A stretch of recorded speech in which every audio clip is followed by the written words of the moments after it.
മാരേജിന് ശേഷമാണ് സപ്പോർട്ട് ചെയ്യാനായിട്ട് ഒരാളുണ്ടായത്. Job quit ചെയ്തിട്ട് ഇതിലേക്ക് വന്നത് അത്രയും ലൈഫിൽ ക്രൂഷ്യൽ സ്റ്റേജിലായിരുന്നു. അപ്പോൾ ഇതേപോലുള്ള ഒരു പാർട്ട്ണർ എല്ലാവർക്കും വേണം ലൈഫിൽ അല്ലേ?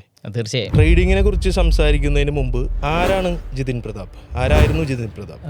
ട്രേഡിങ് സ്റ്റാർട്ട് ചെയ്യുന്നതിന് മുമ്പ് അല്ലെങ്കിൽ ട്രേഡിംഗ് ലൈഫിലേക്ക് വരുന്നതിന് മുമ്പ് ഇപ്പോഴത്തെ ജംഗ്സി പിള്ളേർ എങ്ങനെയായിരുന്നു, അതിലും കുറച്ചും കൂടി തലർച്ചൊരു ക്യാരക്ടർ അത് തന്നെയായിരുന്നു. ലക്ഷ്യബോധം ഇല്ല, ഒരു പർപ്പസ് ഇല്ല. ഈ പറഞ്ഞ പോലെ തോന്നിയ പോലെ നടക്കുക. പൈസ പോലും എങ്ങനെ യൂസ് ചെയ്യണം, എന്താണ് പൈസയുടെ അതിനോടുള്ളൊരു ഗ്രാറ്റിറ്റ്യൂഡ്, അതൊന്നും ഉണ്ടായിരുന്നില്ല. ഫിനാൻഷ്യലി അത്യാവശ്യം സ്റ്റേബിൾ ആയിട്ടുള്ള ഫാമിലിയിൽ നിന്നായിരുന്നു. ഒന്നും ഉണ്ടായി, ഡിസിപ്ലിൻ എന്നുള്ള സംഭവം ഉണ്ടായിരുന്നില്ല. ട്രേഡിംഗ് വന്നതിന് ശേഷമാണ് ഡിസിപ്ലിൻ എന്താണെന്ന് തന്നെ നമ്മൾ പഠിച്ചു തുടങ്ങുന്നത്. എന്തായിരുന്നു ഒരു ടേണിംഗ് പോയിന്റ് ലൈഫിൽ? കൊറോണ ടൈമിലാണ് ആക്ച്വലി. ഒന്നുമില്ല, അതൊന്നും ചെയ്യാൻ പറ്റാതെ, പുറത്തേക്ക് ഇറങ്ങാൻ പറ്റാതിരുന്ന ഒരു ടൈം ഉണ്ടായിരുന്നു.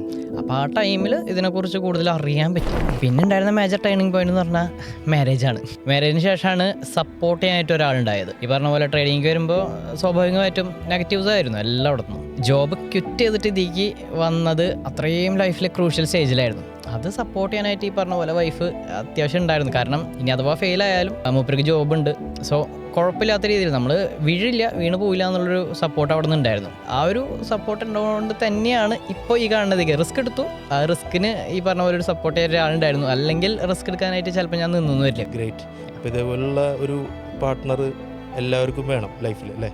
തീർച്ചയായും.